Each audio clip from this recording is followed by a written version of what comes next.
And also on the left of the screen, unusual for you, Senator James Paterson, but joining us live out of Victoria as well. Thanks for your company. Thank you, Peter. James Paterson, let's start with you. We've had this breaking news all afternoon here on Newsday that Kevin Andrews has declared that he is prepared to challenge Malcolm Turnbull for the Liberal Party leadership and therefore the Prime Ministership as well. Would you, as a Victorian colleague of his, get in behind your parochial state colleague and support him in that move? Well, Peter, I am prepared to serve as the opening bowler for the Australian Test team should the right circumstances arise. I've said that I'm prepared to run for President of the United States, but apparently I'd have to be a resident there for 14 years before I'd be eligible, which I didn't know. And I feel a little bit ripped off because if I'd known that, I could have made a few different decisions over the last 14 years. Well, indeed. And perhaps I could have made some different decisions in Little Athletics and many years ago, and that would have made a difference to me too.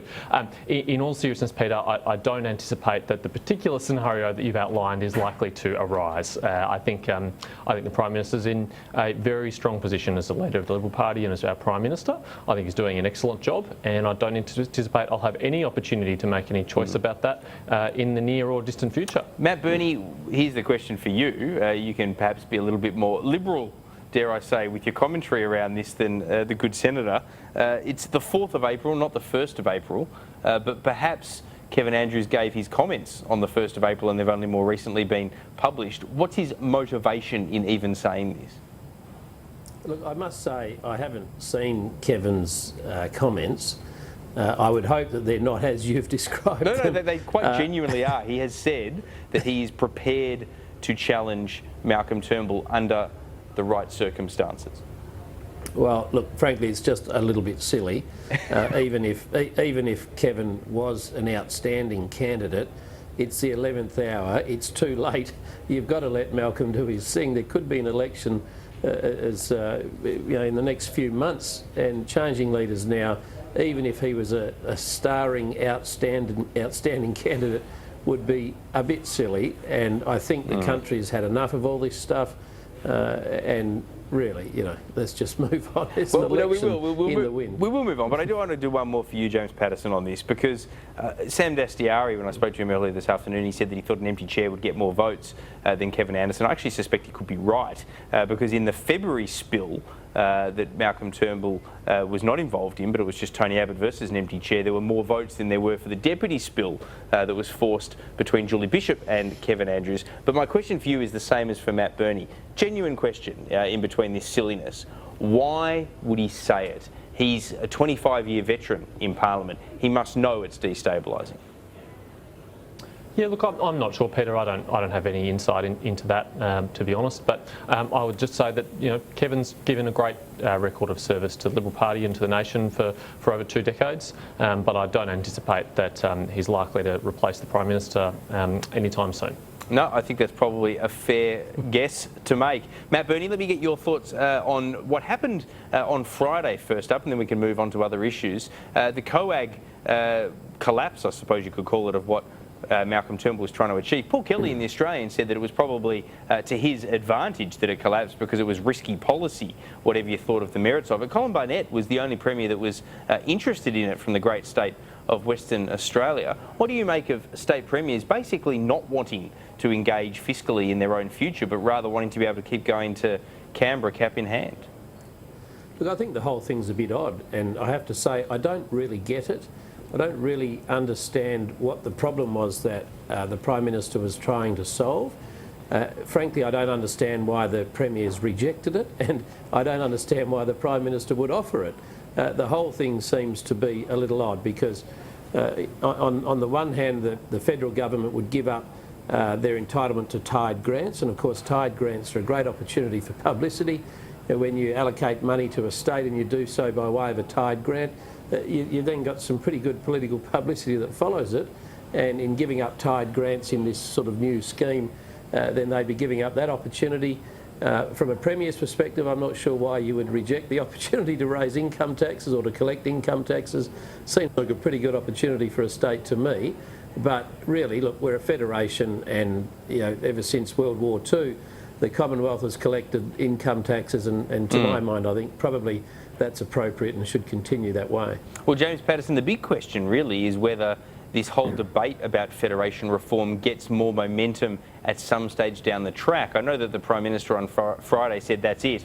The decision has now been made about income tax. But I spoke to Nick Greiner a little earlier on this program, and he absolutely wants to see federation reform back on the agenda. He's not the only person of significant policy substance that is interested in that idea. What about you? Yeah, look, as do I, Peter. I really hope it's revisited. And I was really pleased when the Prime Minister announced this initiative and proposed this. I think it's a really worthy idea. It's something I've believed in for a very long time and have advocated previously. But Peter, if that's going to happen, it's going to require a very different attitude from the state premiers. Because what we've seen in the last week is that they do want money, they do want the revenue, but they don't want the responsibility that comes with it. There's nothing that they want less than responsibility for their own revenue. I think that reflects very poorly on state premiers, particularly given a number of them have actually advanced proposals similar to this themselves within the last few years. Full credit for Colin Barnett for willing to step up and contemplate this, but I think for all the other state premiers who tell us they have such a pressing revenue need, this was a potential solution for that, and they had no interest in it at all. And Senator, just a quick follow-up on that. There are some sort of views within the Liberal Party in the last few decades where the Liberal Party has become a lot more centrist. It used to be the party of federalism. There is a lot more interest in a migration to Canberra from a representation perspective than there is in state-based representation. WA is probably the only state that doesn't fall into that same category. The isolation tends to elevate state politics in my experience when I was living there. In all other states, though, there does seem to be a much stronger focus on people that are ambitious and want to serve, wanting to get to Canberra rather than go into state politics. Don't you think more fiscal independence might actually do something about that attitudinal disposition inside the Liberal Party, if not also inside the Labor Party? Well, absolutely, and I think it will improve the quality of people who put up their hands for state parliament if state parliaments were given the responsibility they were intended to have, and I think it will result in much better policy outcomes, because the reality is that the government which spends the money should bear the responsibility of raising the money. They'll be much more careful about how they spend money if they also have to bear the cost of raising it, and policy should be set as close to the people that it affects as possible. It is much better to have government in Melbourne deciding policy for Victoria than it is in Canberra.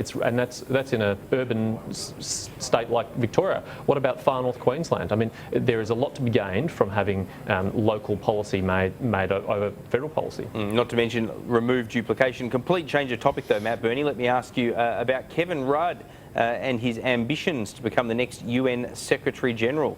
As an Aussie, should we be supporting him?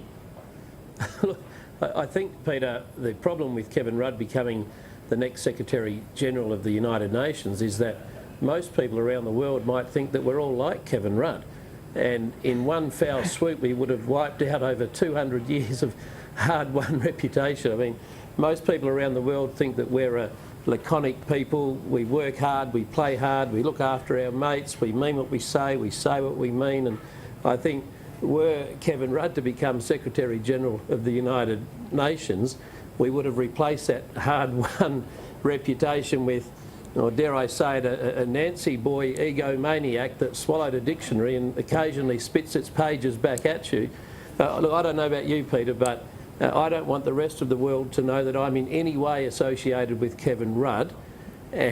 And look, I just want to lock that part of our country's history away in a closet. And when we hear the banging on the inside of the closet door, as we inevitably will, I just want to put another padlock on it. I don't want to open it up for the world to see. So, no, I wouldn't support Kevin being the Secretary General of the United Nations, and I'm not sure who would, quite frankly. Well, Matt Burney's clearly not a Kevin Rudd fan there, Senator, but Julie Bishop reports seemed to suggest a little while back was interested, because he was an Australian and a former Prime Minister running for this, that perhaps we should shift support behind him, even though under Tony Abbott's Prime Ministership that was more of the Matt Burney way of thinking when it comes to Kevin Rudd.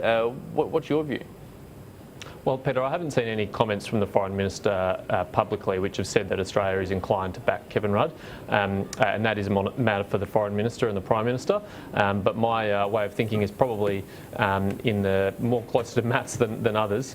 Unless this is part of a secret plot by Australia to dismantle the UN, given everything that we know about Kevin Rudd's Prime Ministership, given everything we know about his personality, he seems to me to be thoroughly unsuited to be the General Secretary of the United Nations, and I think think it would not do Australia any reputational good to support someone that we know has a history of bad management, personality issues, and a shocking record as Prime Minister to take over the UN. So unless it is a secret plot, I suspect we should steer well clear of it. Well, the UN's a toothless tiger, so maybe there is something more appropriate about it. But Matt Burney, let me get your views on your West Australian Liberal colleague, if I could put it that way, Dennis Jensen. He's lost pre-selection in a closely fought contest, 57-7.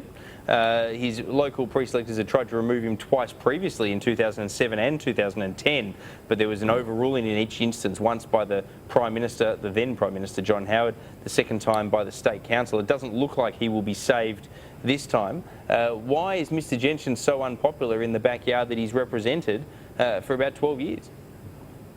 Look, I think a few things are up against Dennis this time around. Firstly, I think he got involved in federal leadership challenges as a backbencher, and he shouldn't have. And I think most people realise that when you're a humble backbencher, you don't sort of meddle in the politics of federal leadership changes, particularly when it involves Prime Ministers of the country. And I think that was probably Dennis's biggest mistake. As you said, he previously lost 2 local pre-selections and was saved by State Council. I don't think he'll get saved again this time around. The other complicating factor for Dennis is that he was up against a bit of a superstar in Ben Morton. Ex-State Director, handled the affairs of the Liberal Party brilliantly over the last, I think, 6 or 7 years, and really had carved himself a path into Parliament. Unfortunately, it was at Dennis's expense, but I think he just had too much going against him this time round, and the tide was too strong, unfortunately, for Dennis. Senator, is Dennis Jensen's defeat a classic example of that slogan coming true, continuity and change? Well, it is a reminder to all MPs and senators that we serve at the pleasure of our constituents first and our party members second, and if ever we fail to please them, then we will not have a career here in Parliament. There's no guarantees in political life. I think Dennis Jensen is a good person. I think he has good values, but ultimately it's up to the party members, and as Matt said, Ben is one of the most highly regarded people across the Liberal Party. I don't know him personally, but I've never heard anything other than good and positive things about him, and that sounds like very tough competition for Dennis. Well, he ran an absolutely cracking television advertisement that I still remember when Colin Barnett won the unexpected election to become Premier, where he said, but it was words on the screen, no volume, for 30 seconds, where it just said, can you name 3 things that this Carpenter Labor government has achieved? And the mere silence of it during an ad break actually got your attention, and general discussions around the tables that I was at, people could come up with 1 or maybe 2, but very few could come up with 3. It was an effective advert. Gentlemen, we're out of time. Matt Burney and Senator James Paterson, we appreciate both your company as always. Talk to you again next week. Cheers.